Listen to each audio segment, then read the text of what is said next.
नमस्कार, मी किरण जाधव आणि आवाज इंडियामध्ये आपल्या सगळ्यांचं स्वागत आहे। आज मी आहे दादर चैत्यभूमी येथे।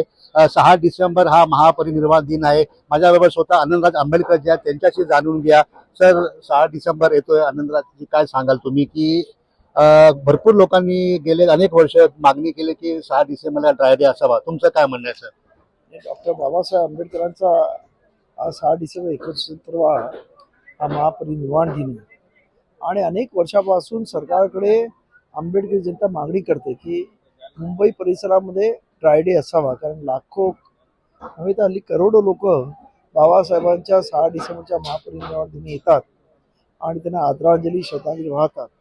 अशा वेळेला मुंबईमध्ये कुठल्याही प्रकारचं काही अनुचित घडू नये, कारण काही म्हणजे मुंबईकर किंवा इतर कोणी काही नको ते प्यायलं आणि काही गडबड केली तर त्यामुळे ह्या संपूर्ण कार्यक्रमाला गालबोट लागू शकतं। आणि यामुळं आंबेडकर समुदायाची मागणी एक तर दुःखाचा दिवस आहे, त्यामुळं हा ड्राय डे असावा ही मागणी अनेक वर्षापासून आहे। त्याला रिपब्लिक सेनेने सुद्धा पाठिंबा दिलेला आहे आणि आमचं म्हणणं आहे झालं पाहिजे। सरकारने मनावर घेतलं तर एक दिवस मुंबईमध्ये ड्राय डे केल्याने काही फरक पडत नाही असं माझं म्हणणं आहे। त्यामुळे सरकारने हे ताबडतोबीने उद्याच JR काढावा अशी सरकारला आमचं आव्हान आहे। माझ्याबरोबर अजूनही काही आंबेडकर अनुयायी आहेत, त्यांच्याशी जाणून घ्या। सर, तुम्ही काय सांगाल? आताच सन्मानने आमचे सरसेनानी आनंदराज आंबेडकर साहेबांनी सांगितलं आहे का समजा काही लोक असतात, काही उत्साही असतात, काही दुःखी असतात, अशा ठिकाणी काही अनुसूचित प्रकार घडू नये म्हणून जी वर्षानुवर्षी जी मागणी आहे त्या दारूबंदी व्हावी, ड्राय डे व्हावा ह्या दिवशी आणि 14 एप्रिलला सुद्धा, तर ह्या संदर्भात साहेबांनी जे सांगितलं तर ते व्हायलाच पाहिजे, प्रश्नच नाही। माझ्याकडे काही महिला वर्ग आहेत, आपण त्यांच्याशी जाणून घ्या। मॅडम, काय सांगाल, तुम्हाला वाटतं का 6 डिसेंबरला ड्राय डे असायला पाहिजे? अगदीच आताच या ठिकाणी भारत भाग्यविधाता डॉक्टर बाबासाहेब आंबेडकरांचे नातू आपल्या सोबत आहेत, आपल्या आवाज इंडिया चॅनेल बरोबर। आणि खरं तर पंचशिलामध्ये एक शील आहे की सुरा मेरे मज्ज पमाद ठाणा वीरमणी सिक्खा पदम समाधी, आणि त्या पद्धतीनं जर त्या दिवशीच नाही तर बाबासाहेबांनी या आपल्या सर्व तरुण पिढीला सुद्धा आणि त्या शिलामधून सगळ्यांनाच तो त्या पंचशिलामध्ये जो आपल्याला एक शील पाळलं तर खरोखरच प्रत्येकाचं आयुष्याचं कल्याणच होणार आहे। आणि म्हणून त्या व्यसनापासून तर दूर राहिलंच पाहिजे। आणि 6 डिसेंबर असा एक अतिशय दुःखाचा दिवस संपूर्ण भारतवासियांच्या आयुष्यातला आहे आणि त्यामुळे त्या दिवशी खरोखरच या ड्राय डे जो आहे तो खरोखर पाळला गेला पाहिजे।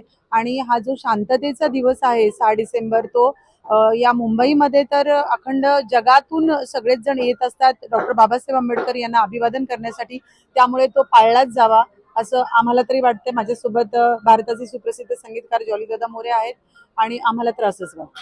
सर, काय सांगाल? खरं तर आदरणीय आनंदराज आंबेडकरांनी जे आव्हान केलेलं आहे ते खरंच अनेक वर्षांपासून ही मागणी चालू आहे। मी तर म्हणतो की राष्ट्रपिता महात्मा गांधी यांच्या जन्मदिनाच्या दिवशी ड्राय डे केला जातो, तर संविधान निर्माता आहे त्याच्या महापरिनिर्वाण दिनी का नसावा ड्राय डे, हे आम्ही सरकारला अगदी आवर्जून आम्ही सांगत आहोत। तर तो ड्राय डे पाळला जावा असं आमचं मत आहे। अजूनही काही अनुयायी आहेत, त्यांच्याशी आपण जाणून घ्या। सर, तुम्ही काय सांगाल?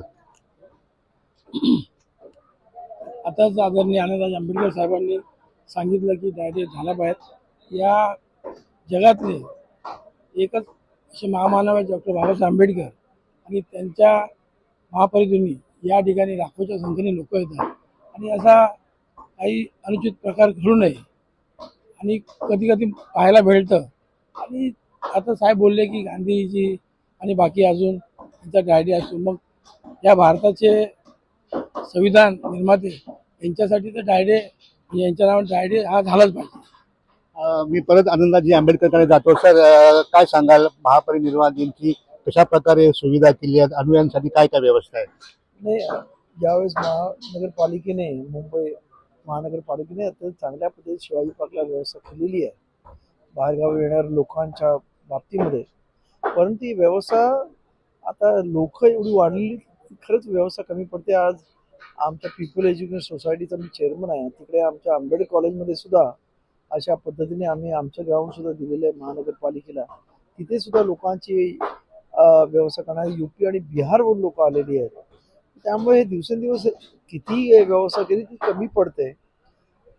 तरी मी सरकारला धन्यवाद देईन की ज्या पद्धतीने ते करण्याचा प्रयत्न करतात त्यातनं चांगलं आहे. फक्त माझं एक दुसरं सांगणं आहे की या इथे आता MTDCने 3 दिवसासाठी एक बाबासाहेब आंबेडकरांची मुंबईमध्ये असणारी जी काही वास्तू आहेत त्यांच्यासाठी एक सहल काढलेली आहे. लोकांना ते घेऊन जातात चैत्यभूमीपासून बाबासाहेब असेल, त्या कॉलेज असेल, राजगृह असेल तर. परंतु आज आमचं असं म्हणणं आहे की या इथे ही 3 दिवसासाठी काढलेलं आहे तर हे कायमस्वरूपी असावं. त्याचबरोबर हे मुंबईमध्ये जे टुरिस्ट आहेत, स्पॉट्स आहेत, तिथे त्या टुरिस्टना सुद्धा हा बाबासाहेब आंबेडकर चैत्यभूमी हे एक तीर्थस्थान आहे असं तिथे सांगून तिथे टुरिस्टना सुद्धा इथे आणणं गरजेचं आहे. त्याचबरोबर BSTला म्हणजे आपल्याकडे जी बेस्ट सेवा आहे त्या आज या मुंबईमध्ये एक प्रॉब्लेम झालेला की एल्फिस्टन ब्रिज तुटलेला आहे आणि संपूर्ण लोड टिळक ब्रिजवर आलेला आहे गाड्यांचा आणि त्यामुळे तसाही जाम असतो.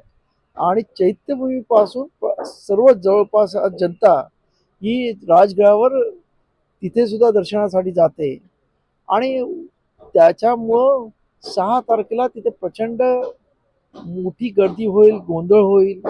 तिथे काही म्हणजे काही प्रकार घडू नये रस्त्यावरती. त्यामुळे एक तर 6 डिसेंबरला एक तर टिळक ब्रिज बंद करावा किंवा 6 डिसेंबरला खास करून चैत्यभूमी ते राजगृह आणि राजगृह ते चैत्यभूमी अशा पद्धतीची बस सेवा चालू करावी जेणेकरून लोक बसेसमध्ये बसून या इथून राजगृहाला जातील, राजगृहावरून तिथे येतील, जेणेकरून लोकांनाही त्रास होणार नाही आणि मुंबईकरांना त्रास होणार नाही अशी आमची रिप्रेझेंटेटिव्हतर्फे मागणी आहे. आपण ते पाहू शकता की आवाज इंडियाच्या माध्यमातून आनंदराज आंबेडकरांनी जे जे सूचना दिल्या ते कुठेतरी राज्य सरकार आणि महानगरपालिकाने तयारी करावी अशी आमची विनंती आहे. कॅमेरामॅन दत्ता प्रसाद सह किरण जाधव, आवाज इंडिया.